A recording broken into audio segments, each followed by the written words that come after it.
আসসালামু আলাইকুম সুপ্রিয় ভাই বোনেরা, আমি আছি মোহাম্মদুল্লাহ সিরাজি ফাহিম তোমাদের সাথে। আশা করি সবাই ভালো এবং সুস্থ আছো। আজকে আমরা যে টপিকটা নিয়ে তোমাদের সামনে উপস্থিত হয়েছি সেটা হচ্ছে উচ্চতর গণিত প্রথম পত্রের দ্বিতীয় অধ্যায় ভেক্টর নিয়ে। চ্যাপ্টারটা নিশ্চয়ই খুব ছোট, সো আলটিমেটলি আমরা বোঝানোর চেষ্টা করেছি যত প্রিসাইজ করে, যত ভালোভাবে বোঝানো যায়, এটা আমরা সর্বোচ্চ চেষ্টা করেছি। চলো শুরু করা যাক। তাহলে প্রথম যে জিনিসটা আমাদের কাছে আসছে সেটা হচ্ছে ভেক্টর। ভেক্টর মানে কি? আচ্ছা, ভেক্টর নিয়ে কথা বলার আগে তোমাদেরকে একটা জিনিস বলে নিই। সেটা হচ্ছে আমরা নিশ্চয়ই নবম এবং দশম শ্রেণীতে স্কেলার রাশি এবং ভেক্টর রাশি এই শব্দ দুটোর সাথে পরিচিত হয়ে এসেছি। স্কেলার রাশি বলতে কি বোঝানো হতো? স্কেলার রাশি বলতে বোঝানো হতো যে এমন একটা রাশি যার হচ্ছে কি থাকবে, শুধুমাত্র মান থাকবে এবং মানটাই কেবলমাত্র বিবেচ্য বিষয়।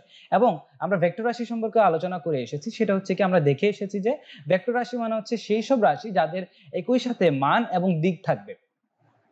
ঠিক আছে, ওই যে ভেক্টর রাশি, ওই ভেক্টরটাকেই আসলে আমরা ভেক্টর জিনিসটাকে আমরা টপিক আকারে আজকে পড়ার চেষ্টা করব। ঠিক আছে, তাহলে প্রথমে আমরা তাহলে জানতে পারলাম যে ভেক্টর মানে হচ্ছে এমন একটা জিনিস যার এমন একটা রাশি যার কি থাকবে, একই সাথে মান এবং দিক থাকবে। তার মানে আমরা এখান থেকে বলতে পারছি ভেক্টর শব্দের অর্থটা হচ্ছে দিক রাশি। অর্থাৎ যদি কোনো একটা রাশিকে যদি আমরা ভেক্টর বলি, সার্টিমেলি বলা যাবে যে ওই রাশিটার মান এবং দিক দুইটাই বিদ্যমান থাকবে। বুঝতে পারলাম? তাহলে আমরা যে কাজটা করব প্রথমে সেটা হচ্ছে আমরা একটা ত্রিভুজ কল্পনা করলাম, যে সেটা হচ্ছে ত্রিভুজ এবিসি। এই এবিসি ত্রিভুজের মধ্যে আমি এই এবি বাহু দ্বারা যদি এবি একটা ভেক্টরকে সূচিত করি এবং বিসি বাহু দ্বারা যদি অন্য একটা ভেক্টরকে সূচিত করি এবং সিএ বাহুটা দ্বারা যদি আরেকটা ভেক্টরকে সূচিত করি, যেখানে এবি ভেক্টরটার দিক হবে এ থেকে বি এর দিকে, বিসি ভেক্টরটার দিক হবে বি থেকে সি এর দিকে, এবং অবশিষ্ট যে সিএ বাহুটা আছে সেই দিক বরাবর কি থাকবে, যদি সিএ ভেক্টর থাকে সি থেকে শুরু করে এর দিকে। সো আলটিমেটলি এখান থেকে আমরা বলতে পারছি যে ত্রিভুজ এবিসি এর মধ্যে আমরা তিনটা ভেক্টরকে ইনক্লুড করলাম যারা হচ্ছে একই ক্রমে সূচিত। দেখো, এ থেকে বি, বি থেকে সি, সি থেকে এ। সো আমরা নবম এবং দশম শ্রেণীতে এটা পড়ে এসেছিলাম যে কোন একটা ত্রিভুজের তিনটা বাহু দ্বারা যদি আমরা ক্রমান্বয়ে যদি তিনটা ভেক্টরকে সূচিত করে থাকি, তাহলে তাই ওই যে তিনটা ভেক্টরের কথা বলা হচ্ছে তাদের বীজগাণিতিক সমষ্টি শূন্য হবে।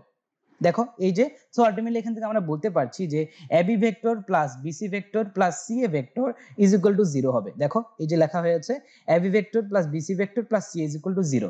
সো এখান থেকে আমরা যদি সিএ ভেক্টরটাকে রাইট সাইডে নিয়ে আসি, আমরা পাচ্ছি AB vector plus BC vector is equal to minus CA vector.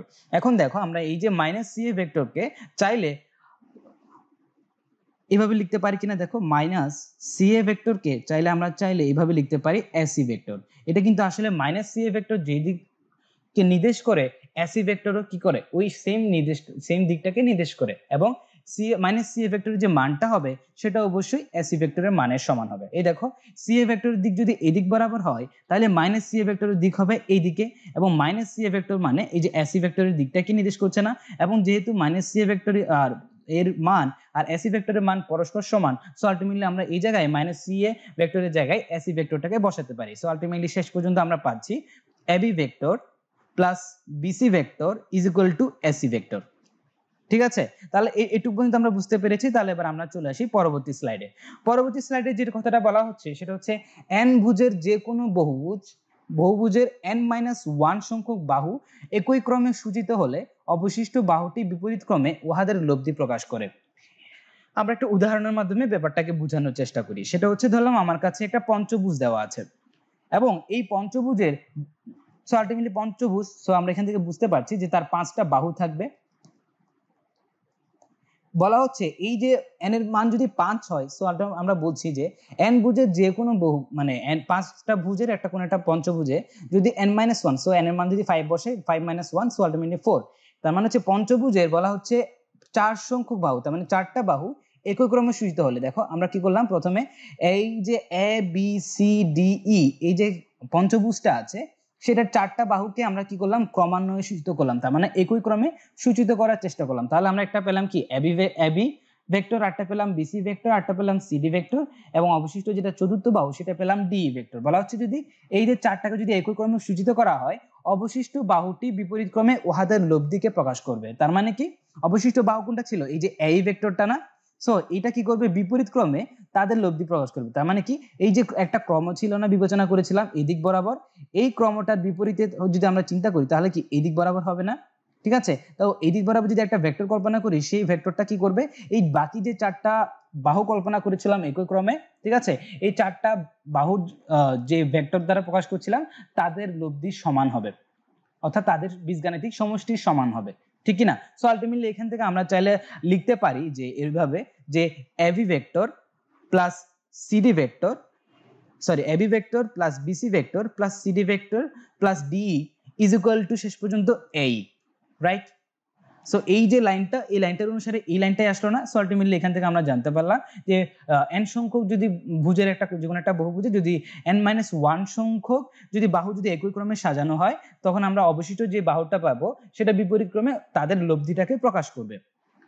ঠিক আছে, তাহলে এবার আমরা পরবর্তী স্লাইডে চলে আসি। পরবর্তী স্লাইডে যে কাজটা করা হয়েছে সেটা হচ্ছে এই অধ্যায়ের যে মেইন কিছু সূত্রাবলী নিয়ে আমরা কাজ করব, সেই সূত্রগুলোর সাথে তোমাদেরকে পরিচিত করে দেওয়ার একটা চেষ্টা করা হয়েছে। প্রথম যে সূত্রটা তোমরা সবাই নিশ্চয়ই পরিচিত, সেটা হচ্ছে ডট গুণন। ঠিক আছে, তো আলটিমেটলি দেখো বলা হচ্ছে আমার কাছে যদি দুটো ভেক্টর দেওয়া থাকে, সেটা যথাক্রমে যদি এ ভেক্টর এবং বি ভেক্টর হয়, তাদের যে ডট গুণন অর্থাৎ সেটাকে আমরা এ ডট বি দ্বারা প্রকাশ করতে পারি, এবং বলা হচ্ছে এ ডট বি ভেক্টরের যা মান হবে আর বি ডট এ ভেক্টরের সেম মান হবে। তার মানে এ ডট বি ভেক্টর দ্বারা যাকে বোঝানো হয়, বি ডট এ ভেক্টরও সেম জিনিসটাকে বোঝানো হয়। এখন তোমাদেরকে একটা কথা বলে দিই, সেটা হচ্ছে ডট গুণন মানে কি। ডট গুণন মানে হচ্ছে যে দুটা রাশিকে যদি গুণ করা হয়, যদি আমার প্রোডাক্টটা অর্থাৎ মানে আমার ফলাফলটা যদি একটা স্কেলার রাশি হয়, অর্থাৎ দুটো ভেক্টরের গুণন যদি এমন হয় যে তাদের যে প্রোডাক্ট, তার মানে যে ফলাফলটা থাকবে সেটা যদি স্কেলার হয়, তখন এই তাদের গুণন প্রক্রিয়াটাকে বলা হয় ডট গুণন। ঠিক আছে, সো আলটিমেটলি দেখো এই যে এ ডট বি কে যদি আমরা মান বের করি, পাচ্ছি এ বি কস থিটা, যেখানে থিটা হচ্ছে তাদের মধ্যবর্তী কোণ, তার মানে এ এবং বি এর মাঝখানের কোণ, এবং এই ক্ষেত্রে বলা হচ্ছে এই থিটাটা অবশ্যই 0 থেকে পাই এর মধ্যবর্তী হবে। ঠিক আছে, এবং বলা হচ্ছে এই যে এ এবং আর বি এরা হচ্ছে প্রত্যেকে হচ্ছে এ ভেক্টর এবং বি ভেক্টরের নিজস্ব মান। তাহলে এটা গেল আমাদের ডট গুণনের কথা।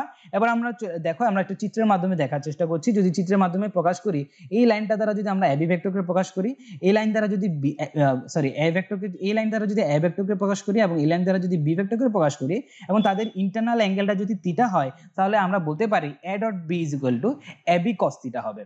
ঠিক আছে, এখন আমরা যে কাজটা করব সেটা হচ্ছে স্কেলার গুণনের কিছু ভিন্ন ভিন্ন রূপ সম্পর্কে একটু পরিচিত হওয়ার চেষ্টা করব। সেটা হচ্ছে ধরলাম আমার কাছে একটা ভেক্টর দেওয়া আছে, সেটা হচ্ছে A vector is equal to X I cap plus B Y J cap plus C Z K cap. ঠিক আছে, এখন বলা হচ্ছে কি, দেখো এই যে যদি এরকম হয় এবং বি ভেক্টর আর একটা ভেক্টর দেওয়া আছে, B vector is equal to যদি হয় B X I cap plus B Y J cap plus B Z K cap, যদি এরকম ভাবে যদি আমি আরেকটা ভেক্টর রাশিকে যদি প্রকাশ করে থাকি, তাহলে বলা হচ্ছে যে তাদের যদি ডট গুণন করা হয়, অর্থাৎ A vector A dot B বের করা হয়, সেটা হবে তাদের দেখো এই যে আই এর যে সহগগুলো ছিল তাদের গুণফল প্লাস জে জে এর যে মানে সহগগুলো ছিল তাদের গুণফল প্লাস কে এর যে সহগগুলো ছিল তাদের গুণফল। সো আলটিমেটলি আমরা বলতে পারি যে A dot B is equal to লেখা যায় A X B X plus A Y B Y plus A Z B Z. এটাই হচ্ছে তাহলে এই যে যদি আমার দুটো ভেক্টর কি থাকে, তিনটা ডাইমেনশনের মধ্যে যদি বিস্তৃত থাকে, তখন তাদের আমরা কি করব, তাদের যদি ডট গুণনটা বের করার চেষ্টা করি, তাহলে এই ফর্মুলার মাধ্যমে আমরা বের করার চেষ্টা করব। ঠিক আছে, এখন আমরা চলে আসি তাহলে ডট গুণন সম্পর্কে যদি আমরা পরিচিত হয়ে নিই, এখন আমরা পরিচিত হওয়ার চেষ্টা করব যে ভেক্টর গুণন, যেটাকে আমরা বলছি ভেক্টর মাল্টিপ্লিকেশন হিসেবে। তাহলে এই ভেক্টর মাল্টিপ্লিকেশনের দিকে চলে আসি। তাহলে একটু আগে আমরা দেখেছিলাম যে ডট গুণন বলতে কি বুঝাচ্ছি সেটা আমরা দেখেছিলাম। এখন আমরা দেখবো যে ক্রস গুণন বলতে আসলে কি বোঝানো হয়। একটু পড়ে শোনাই।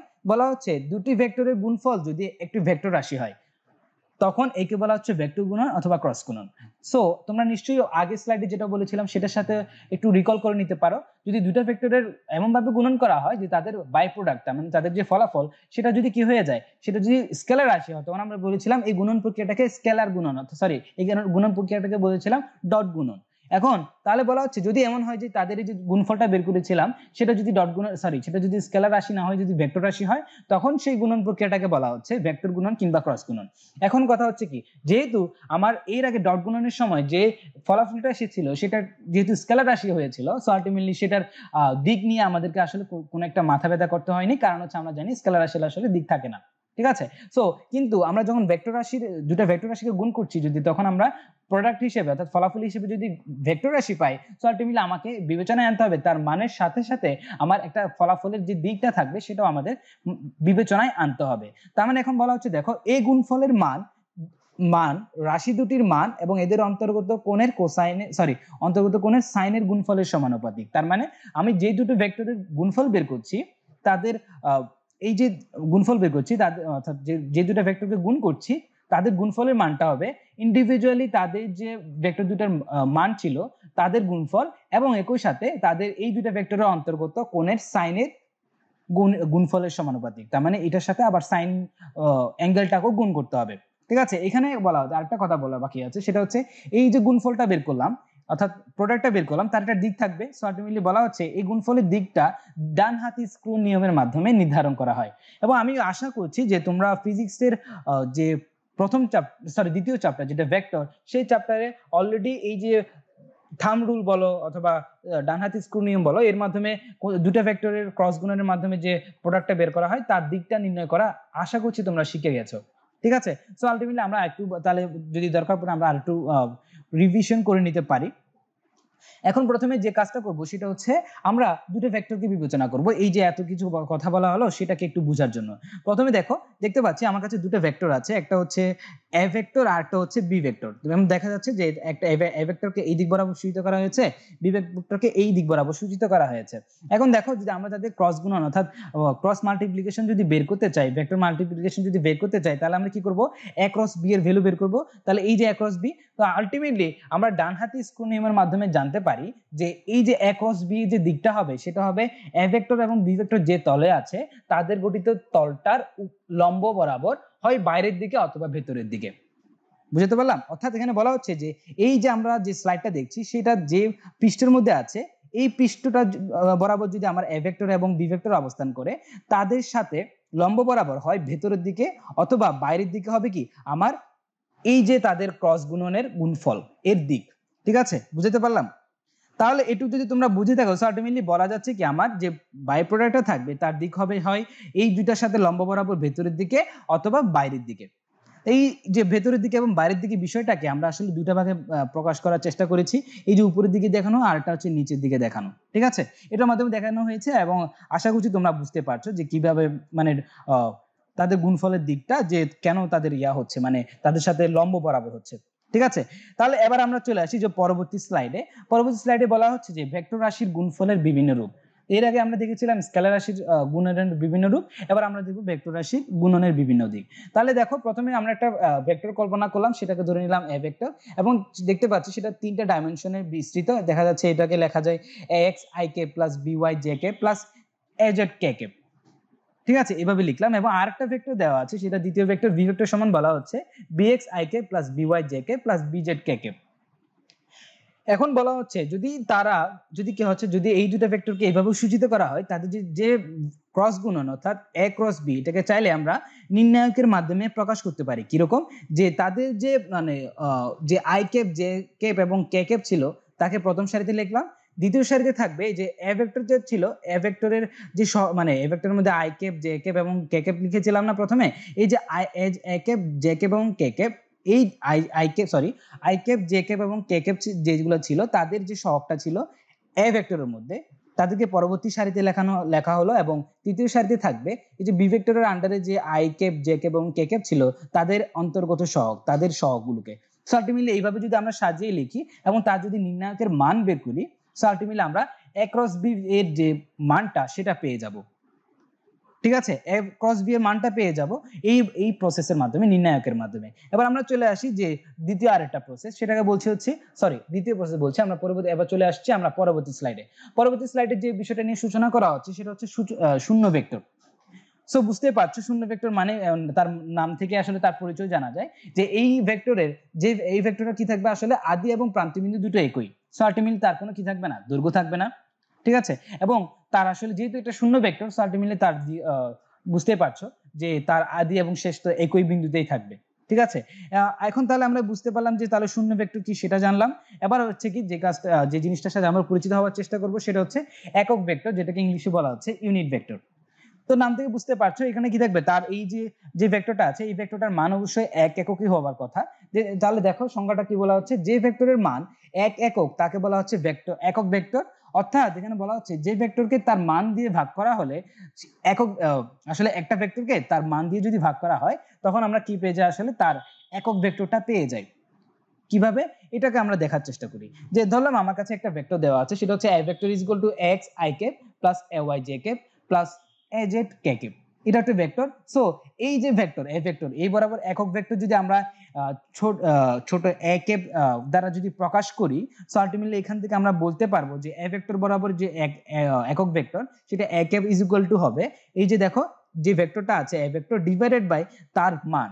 দেখো এই যে নিচে তার ভেক্টরের ম্যাগনিটিউডটা দেখানো হয়েছে, বুঝতে পারলাম। এই জায়গায় উপরে একটা ভেক্টরের চিহ্নটা তোমরা নিজেরা দিয়ে নিও। সো আলটিমেটলি এই জায়গায় দেখো এই যে a ক্যাপ যেটা ছিল সেটার ভ্যালুটা আমরা কিভাবে তাহলে বের করছি, দেখো এই যে পরবর্তী লাইনে লেখা হচ্ছে যে a ভেক্টরের মানটা আমরা এখানে বসিয়ে দিলাম। দেখো a ভেক্টর সমান কি ছিল, x i k plus a y j k plus a z k k। So এটা বসিয়ে দিলাম উপরে, এবং নিচে কি করেছি a ভেক্টরের যে ম্যাগনিটিউডটা ছিল, যে মানটা ছিল সেটা নিচে বসিয়ে দিলাম। সেটা হলো কি root over ax square plus ay square plus az square, ঠিক আছে।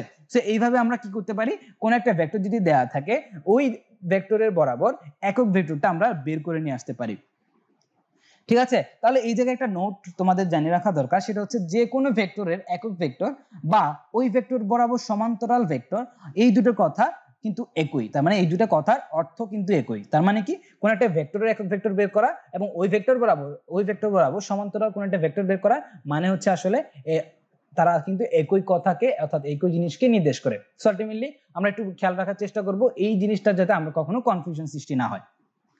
একক ভেক্টর মানে হচ্ছে কি ওই ভেক্টর বরাবর আসলে সমান্তরাল একটা ভেক্টর নির্ণয় করা, ঠিক আছে। তাহলে এখন দেখো এই যে আয়তাকার একক ভেক্টর, আলটিমেটলি এই জিনিসটার সাথে আমরা কিন্তু একটু আগেই পরিচিত হয়ে এসেছি।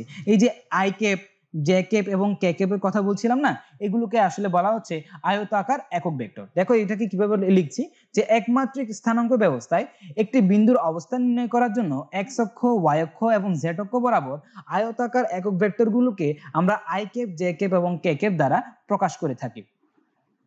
তাহলে এখান থেকে আমরা কি জানলাম, এই যে আমরা কোন একটা ভেক্টরকে সূচিত করার জন্য যে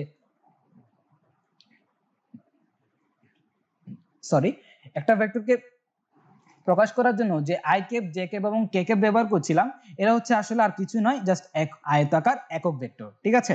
তাহলে এবার আমরা চলে আসি দ্বিতীয় যে স্লাইডটা, অর্থাৎ এই পরবর্তী যে স্লাইডটা সেটার দিকে। এই স্লাইডে কি বলা হচ্ছে, দেখো যে স্কেলার গুণনের ক্ষেত্রে কিছু কম্পোনেন্টকে এখানে দেখানো হবে, একই সাথে ভেক্টর গুণনের ক্ষেত্রেও কিছু কম্পোনেন্টকে আজকে এখানে দেখানো হবে। দেখো এই যে বলা হচ্ছিল, আমরা নিশ্চয়ই এটার জন্য আমরা একটু স্কেলার যে রাশিটা ছিল, স্কেলার গুণনটা ছিল সেটাকে একটু দেখে নিই। ধরো আমার কাছে একটা ভেক্টর আছে a ভেক্টর আর একটা ভেক্টর দেওয়া আছে b ভেক্টর, তাদের ডট গুণনকে আমরা এভাবে লিখতে পারি a dot b is equal to ab cos theta. একইভাবে লিখতে পারি দুটো ভেক্টর যদি কি হয় a ভেক্টর এবং b ভেক্টর, তাদের যদি ক্রস গুণনটাকে আমরা চাইলে এইভাবে লিখতে পারি a cross b is equal to ab sin theta ইটা। ইটাটা হচ্ছে কি এই দুটো ভেক্টরের উপর লম্ব দিকে একক ভেক্টর, ঠিক আছে। তাহলে এবার আমরা দেখো এই যে I cap dot J cap, তার মানে আই ক্যাপ মানে কি এক্স অক্ষ বরাবর একটা কি আয়তাকার স্কেলার ভেক্টর, এবং জে ক্যাপ হচ্ছে কি ওয়াই, ধরলাম ওয়াই অক্ষ বরাবর। সো আলটিমেটলি তাদের মাঝখানের অ্যাঙ্গেলটা কত হবে, 90 ডিগ্রি। সো আলটিমেটলি যদি আই ক্যাপ এবং জে ক্যাপের মধ্যে যদি ডট গুণন নেওয়া হয় তাহলে আমরা কি পাবো, দেখো যেহেতু এই যে আই ক্যাপ এবং জে ক্যাপ তাদের ভ্যালুটা অবশ্যই 1 হবে, তাদের ম্যাগনিটিউড 1 হবে, ঠিক আছে। সো আলটিমেটলি আমরা এখান থেকে বলতে পারবো I cap into J cap, sorry আমরা একটু ভুল করলাম, পরবর্তী স্লাইডে আসি, আবার আসলাম। দেখো I cap dot J cap যদি বের করি তাহলে জে ক্যাপ এইটার সমান আসবে কি 1, কারণ হচ্ছে কি আই ভেক্টরের মান হচ্ছে আই ক্যাপের যে মানটা সেটা হচ্ছে 1 আর জে ক্যাপের মান হচ্ছে সেম 1। সো আলটিমেটলি মাঝখানের অ্যাঙ্গেল ইনটু কস কত 90 ডিগ্রি। আমরা নিশ্চয়ই জানি কস যে 90 ডিগ্রি, কস 90 ডিগ্রি ভ্যালু হচ্ছে 0। সো আলটিমেটলি 1 ইনটু 1 ইনটু 0 মানে হচ্ছে কত 0।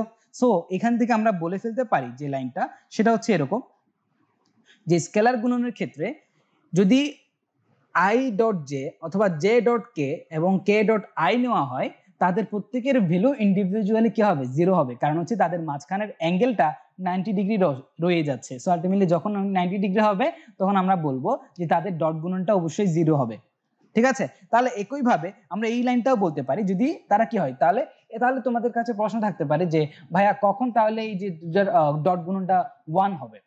সেটা হচ্ছে তাদের মাঝখানের অ্যাঙ্গেলটা যখন 0 ডিগ্রি হবে। কেন? কারণ হচ্ছে আমরা জানি cos 0 ডিগ্রি ভ্যালু হচ্ছে 1। সো আলটিমেটলি যেহেতু একক ভেক্টরগুলো যে আয়তাকার একক ভেক্টর সেগুলোর হচ্ছে মান যেহেতু 1 হয়ে থাকে, সো আলটিমেটলি আমরা এখান থেকে বলতে পারি যে cos থিটার ভ্যালু যদি 1 হয় তখনই কেবলমাত্র তাদের ডট গুণনটা 1 হতে পারে। সো আলটিমেটলি এখান থেকে বলতে পারি i dot i, j dot j এবং k ডট k এর ভ্যালু হচ্ছে 1 হবে। ঠিক আছে, এটা হচ্ছে কেবলমাত্র স্কেলার গুণনের ক্ষেত্রে। এবং তাহলে আমরা দেখি যে ডট গুণনের ক্ষেত্রে, সরি ভেক্টর গুণনের ক্ষেত্রে আসলে কি হবে। ভেক্টর গুণনের ক্ষেত্রে যেটা হবে সেটা দেখো, আমরা এর আগে প্রথমে দেখেছিলাম কি, এই যে একটু আগে দেখেছিলাম না, I dot I, J dot J এবং কে ডট কে। এই দেখো আই ডট আই এবং জে ডট জে এবং কে ডট কে, এদের গুণফলটাকে, সরি এদেরকে যেটা ছিল সেটাকে বলা হচ্ছে জিরো। আচ্ছা, এই জায়গায় একটা তোমাদের একটা সংশোধনী থাকবে, সেটা হচ্ছে মাঝখানে ডট হবে না, মাঝখানে ক্রস গুণন হবে, যেহেতু আমরা ভেক্টর গুণনের কথা বলছি। ঠিক আছে, তোমরা যারা নোট ডাউন করবা তাদের এই মাঝখানে যে ডটটা দেখানো হচ্ছে সেটাকে ক্রস করে নিবা, তার মানে হচ্ছে ক্রস গুণন করা হচ্ছে।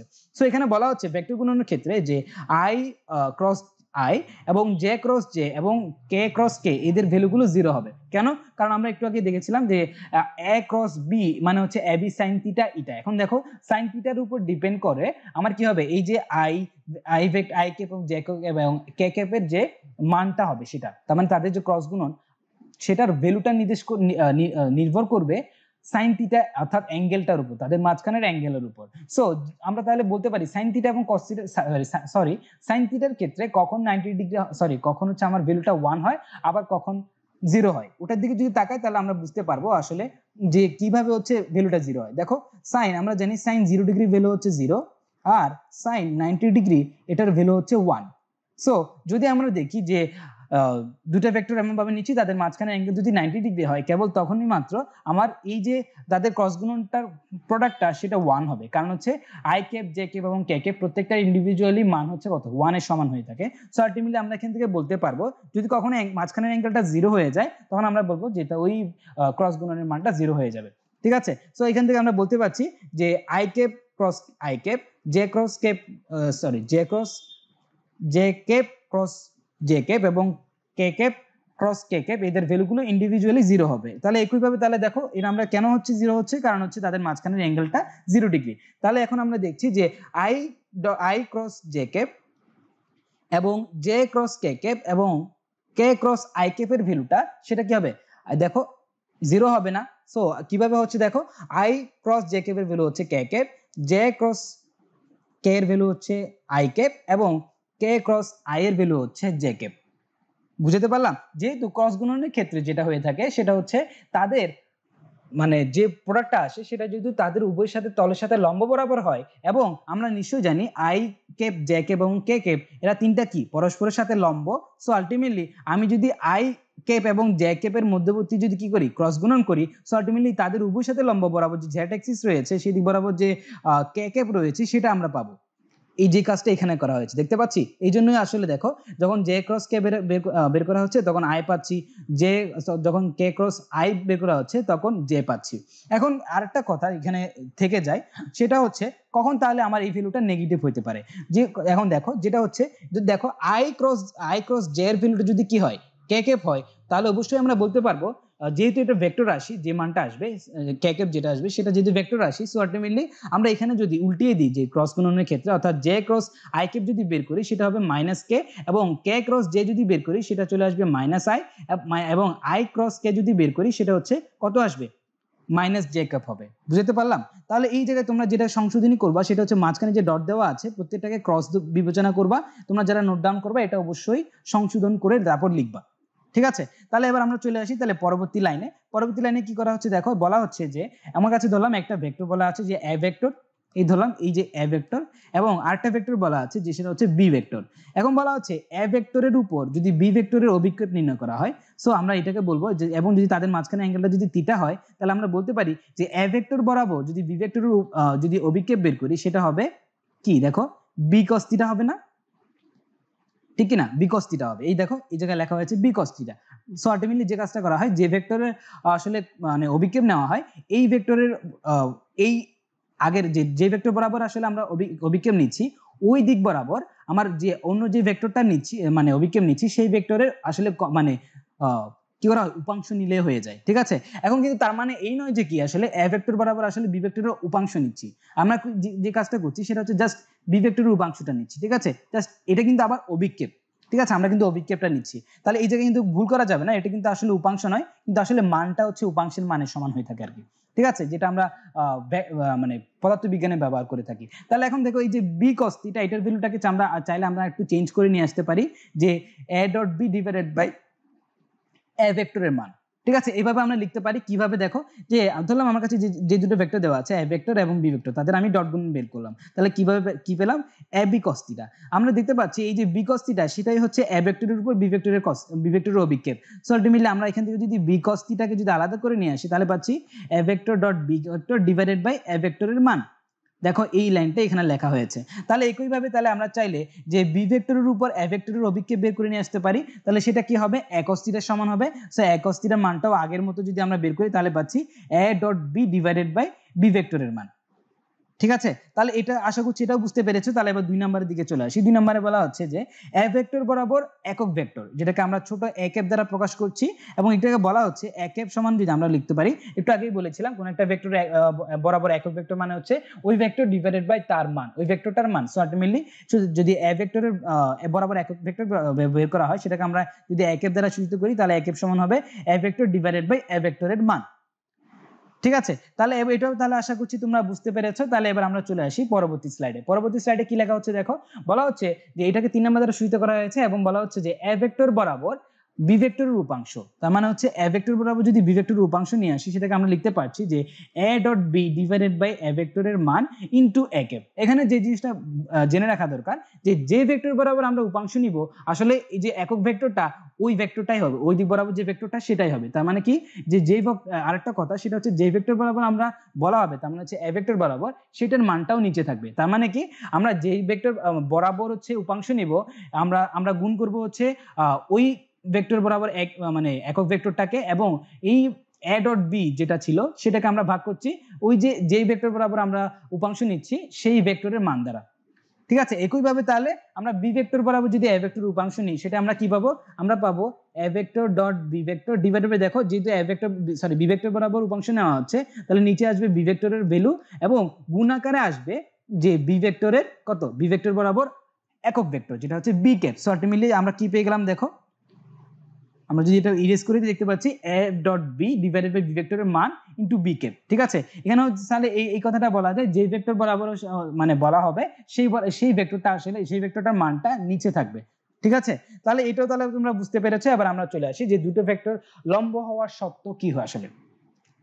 এই জিনিসটা আসলে তোমরা ফিজিক্স অধ্যায়ে ভালো পড়ে আসবে। সো আলটিমেটলি আমরা জাস্ট তোমাদেরকে একটু রিভাইজ করে দেওয়ার চেষ্টা করে থাকি। সেটা হচ্ছে, দেখো দুটো ভেক্টর তখনই লম্ব হয় যদি আমার যে দুটো ভেক্টর আমি কল্পনা করছি তাদের যদি যে ডট গুণনটা সেটা যদি 0 হয়। দেখো এই যে দুটো ভেক্টর কল্পনা করছি তারা যদি ইন্ডিভিজুয়ালি এ ভেক্টর এবং বি ভেক্টর হয়, তো আমরা বলে থাকি এই দুটো ভেক্টর তখনই পরস্পর লম্ব হবে যদি তাদের ডট গুণন নেওয়া হয়, অর্থাৎ এ ডট বি সেটা 0 হয়।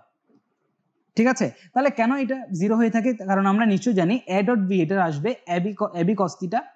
দেখো এ বি কস থিটার ভ্যালু কখন 0 হয়, দেখো এই যে এ বি কস থিটার ভ্যালু যদি 0 হয়, আমরা এখান থেকে বলতে পারি না কস থিটার ভ্যালু 0। সো এখন বলো কস থিটার ভ্যালু কখন 0 হয়, যখন অ্যাঙ্গেলটা 90 ডিগ্রি হবে। সো এখান থেকে বলা যায় থিটার ভ্যালুটা কি 90 ডিগ্রি হলে কেবলমাত্র কি হচ্ছে, তাদের ডট গুণনটা কি হয়ে থাকে, শূন্য হয়ে থাকে। এই জন্যই বলা হচ্ছে যে দুটো ভেক্টর লম্ব হওয়ার সত্ত্বেও হচ্ছে তাদের ডট গুণনটা শূন্য হবে। তাহলে একইভাবে তাহলে আমরা কি বলতে পারবো, যে দুটো ভেক্টর সমান্তরাল হওয়া সত্ত্বেও সেটা হবে যে দুটো ভেক্টর আমরা বিবেচনা করছি তাদের ক্রস গুণন ইকুয়াল টু 0 হইতে হবে। একইভাবে আগের মতো, কারণ আমরা দেখতে পাচ্ছি যে তাদের যদি ক্রস গুণন বের করা হয়, A cross B equal to কখন 0 হয়, আমরা নিশ্চয়ই জানি এ ক্রস বি এর ভ্যালু হচ্ছে A B sin theta. So is equal to 0। তাহলে এখান থেকে A B sin theta equal to যদি 0 হয়, আমরা লিখতে পারি যে sin থিটা ইকুয়াল টু 0 হবে। তাহলে দেখো সাইন থিটার ভ্যালু কখন 0 হয়ে থাকে, যখন অ্যাঙ্গেলটা 0 ডিগ্রি হবে, রাইট। এখন দেখো এই যে তাহলে এখান থেকে পাচ্ছি থিটা সমান হচ্ছে 0 ডিগ্রি। এখন দেখো এই যে কথাটা আমরা, তোমরা যদি সরলরেখা পড়ে থাকো তাহলে জানার কথা, যে দুটো সরলরেখার তখনই পরস্পর সমান্তরাল হয়ে থাকে যখন তাদের ঢাল কি হয়ে থাকে, সমান হয়ে থাকে, অথবা তারা যদি এক্স অক্ষের সাথে সমান সমান কোণ তৈরি করে, ঠিক আছে, তখন আমরা বলে থাকি তারা পরস্পর সমান্তরাল। সো এখানে দেখতে পাচ্ছি যে অ্যাঙ্গেলটা যেহেতু 0 ডিগ্রি তাদের মধ্যবর্তী, সো আলটিমেটলি এখান থেকে হচ্ছে কি আমরা বলতে পারি হয় তারা ভেক্টর দুটো একটা আরেকটার উপর সমাপতিত, অথবা তারা পরস্পর সমান্তরাল। সো এখান থেকে আমরা বলতে পারছি যে দুটো ভেক্টর তখনই সমান্তরাল হবে যদি তাদের কি হয়, ক্রস গুণনটা 0 হয়ে থাকে। এবার তাহলে আমরা পরবর্তী লাইনটা দেখি যে দুটো ভেক্টরের মধ্যবর্তী কোণ যদি থিটা হয় তাহলে আমরা থিটা ভ্যালুটা কিভাবে বের করে থাকি। এটা আসলে আর কিছু নয়, জাস্ট আমরা একটা ডট গুণনের ব্যবহারিক প্রয়োগটাকে এখানে লেখা হয়েছে। যে আমরা নিশ্চয়ই জানি যে যদি আমাদের কাছে দুটো ভেক্টর থাকে A vector dot B vector, তাহলে এইটার ডট গুণনটাকে আমরা লিখতে পারি এ বি কস থিটা আকারে। এখান থেকে যদি কস থিটাকে আলাদা করে নেওয়া হয় আমরা পাই cos theta is equal to A vector dot B vector divided by A B, তার মানে হচ্ছে এ ভেক্টর এবং বি ভেক্টরের মান এর গুণফল। সো এখান থেকে যদি থিটা বের করি শেষ পর্যন্ত থিটা সমান আসে cos inverse a vector dot B vector divided by a b, তার মানে a ভেক্টর এবং b ভেক্টরের ইন্ডিভিজুয়াল মান। ঠিক আছে, এটাই হচ্ছে আমার থিটা। এই লাইনটাই এখানে জাস্ট লেখা হয়েছে, এটা আর কিছুই নয়, জাস্ট একটা ডট গুণনের একটা কি হচ্ছে, ডট গুণনের একটা প্রয়োগ বলতে পারো। ঠিক আছে, এবার আমরা তাহলে 7 নাম্বার যে পোর্শনটা আছে সেটার দিকে তাকাই, যেটা বলা হচ্ছে যে আমার কাছে যদি দুটো ভেক্টর দেওয়া থাকে এ ভেক্টর এবং বি ভেক্টর, এই দুটো ভেক্টরের যদি ভেক্টরদের যদি কোনো সামান্তরিকের দুটো সন্নিহিত বাহু হয়, অর্থাৎ দুটা ভেক্টরকে যদি আমরা কোনো সামান্তরিকের সন্নিহিত বাহু দ্বারা সূচিত করি তাহলে ওই সামান্তরিকের ক্ষেত্রফলটা হবে আমরা যে দুটা ভেক্টর বিবেচনা করছি তাদের ক্রস গুণনের মানের সমান। দেখো তো এ ক্রস বি এর ভ্যালু দেখানো হচ্ছে। ঠিক আছে, যেহেতু ক্ষেত্রফল একটা মান হবে সো আলটিমেটলি এই জন্য ক্রস গুণনের মানটাকে আসলে বলা মানে দেখানো হচ্ছে, এই জন্য এই মডুলার সাইনটা ব্যবহার করা হয়েছে। সো এই জায়গায় একটু দেখার চেষ্টা করো, সেটা হচ্ছে আমরা নর্মালি যে কাজটা করি, যে ধরলাম একটা দুইটা সামান্তরিকের বাহু দেওয়া আছে, ধরলাম ইন্ডিভিজুয়াল ভ্যালু, তো আলটিমেটলি আমরা ওইটার সামান্তরিকের ক্ষেত্রফল তো এইভাবে বের করে থাকি যে তাদের দৈর্ঘ্য গুণ প্রস্থ। ঠিক আছে, এই কাজটা এখানে করা হয়েছে। তাহলে এখন দেখো এটা যদি সামান্তরিকের ক্ষেত্রফল হয় যখন হচ্ছে এটা হচ্ছে সামান্তরিক ক্ষেত্রফল হবে যখন আমাদের কাছে দুটো বাহু দেওয়া থাকবে। এখন যেটা হচ্ছে সেটা হচ্ছে আমাদের যদি সামান্তরিকের বাহুর দৈর্ঘ্য দেওয়া না থাকে, যদি আমাদের কাছে সামান্তরিকের কর্ণটা দেওয়া থাকে, অর্থাৎ কর্ণ বরাবর দুটো ভেক্টরকে সূচিত করে যদি বলে দেওয়া থাকে, তখন আমরা কিভাবে সামান্তরিকের ক্ষেত্রফলটা বের করে থাকি। তখন সামান্তরিকের ক্ষেত্রফল নির্ণয়টার সূত্রটা হচ্ছে হাফ ইন্টু এ ক্রস বি এর মান। তার মানে হচ্ছে যে দুটো আমার ভেক্টর ছিল তাদের ক্রস গুণন বের করে তার মডুলার সাইন ইউজ করে, অর্থাৎ তার মানটা বের করে সেটাকে দুই দ্বারা ভাগ করলে আমরা কি পেয়ে যাব, সামান্তরিকের ক্ষেত্রফল পেয়ে যাব, যখন যেখানে এ ভেক্টর এবং বি ভেক্টর প্রত্যেকে হচ্ছে সামান্তরিকের কর্ণ বরাবর প্রকাশিত ভেক্টর রাশি। ঠিক আছে, তাহলে একইভাবে তাহলে আমরা যদি রম্বসের কর্ণ দেওয়া থাকে তখন রম্বসের ক্ষেত্রফল কেমনে বের করব, একইভাবে বের করব, সেটা হচ্ছে হাফ ইন্টু কি হবে এ ক্রস বি এর মান। ঠিক আছে, এই দেখো আমরা রম্বসের কর্ণ বরাবর ক্রিয়াশীল ভেক্টর তো যদি এ ভেক্টর এবং বি ভেক্টর হয় তাহলে আমরা বলতে পারছি রম্বসের ক্ষেত্রফল ইকুয়াল টু হবে half into modulus sine of A cross B. ঠিক আছে, তাহলে এইভাবে আমরা চাইলে রম্বসের ক্ষেত্রফল বের করতে পারি, সামান্তরিকের ক্ষেত্রফল বের করতে পারি যদি আমাদের কি দেওয়া থাকে, কর্ণদ্বয় দ্বারা প্রকাশিত ভেক্টর দুটো দেওয়া থাকে। এবার আসো যে 4 নাম্বার যেটা টপিক, সেটা হচ্ছে কি দুটো ভেক্টর যদি এ ভেক্টর এবং বি ভেক্টর হয় এবং এই দুটো দ্বারা যদি কোনো ত্রিভুজের বাহু নির্দেশ করা হয় তাহলে আমরা কিভাবে ত্রিভুজের ক্ষেত্রফলটা নির্ণয় করতে পারি। নরমালি দেখো আমরা ত্রিভুজের ক্ষেত্রফল কিভাবে নির্ণয় করে থাকি, আমাদের কাছে যদি তিনটা বাহু বরাবর তিনটা বাহু দেওয়া থাকে তাহলে আমরা অর্ধপরিসীমার যে টাইপসের যে সূত্রটা ছিল সেটা ব্যবহার করি, অর্থাৎ root over S into S minus A into S minus B into S minus C, ওই সূত্রের মাধ্যমে আমরা ক্ষেত্রফল বের করি। কিন্তু এক্ষেত্রে যে কাজটা করা হয়েছে সেটা হচ্ছে আমাদের ভেক্টরের এই যে একটা বাহুর দৈর্ঘ্যকে অর্থাৎ একটা বাহুকে আমরা কি করেছি, এই যে ভেক্টর দ্বারা প্রকাশ করেছি, একটা বাহুকে এ ভেক্টর আর একটাকে বি ভেক্টর দ্বারা প্রকাশ করেছি। এক্ষেত্রে যদি আমরা ত্রিভুজের ক্ষেত্রফলটা বের করতে চাই সেটা হবে হাফ ইন্টু আগের মতোই হাফ ইন্টু এ ক্রস বি এর সমান। ঠিক আছে, তাহলে আশা করছি তাহলে তোমরা এটা বুঝতে পেরেছো যে আমরা দুটো ভেক্টরের দুটো ভেক্টর দ্বারা যদি কোনো একটা ত্রিভুজের দুটো বাহু প্রকাশ করা হয় সেক্ষেত্রেও আমরা কিভাবে ত্রিভুজের ক্ষেত্রফলটা নির্ণয় করতে পারি। আশা করছি তাহলে এইটুকু পর্যন্ত যে বিষয়গুলো তোমরা দেখেছো সেগুলো তোমরা বুঝতে পেরেছো, এবং পরবর্তী লেকচারে আমরা ভেক্টর চ্যাপ্টারের যে ভেক্টর সংক্রান্ত যে ম্যাথগুলো আছে সেগুলো নিয়ে কন্টিনিউ করার চেষ্টা করব। আজ তাহলে এই পর্যন্তই, পরবর্তী লেকচার দেখার জন্য আমন্ত্রণ রইল, ধন্যবাদ।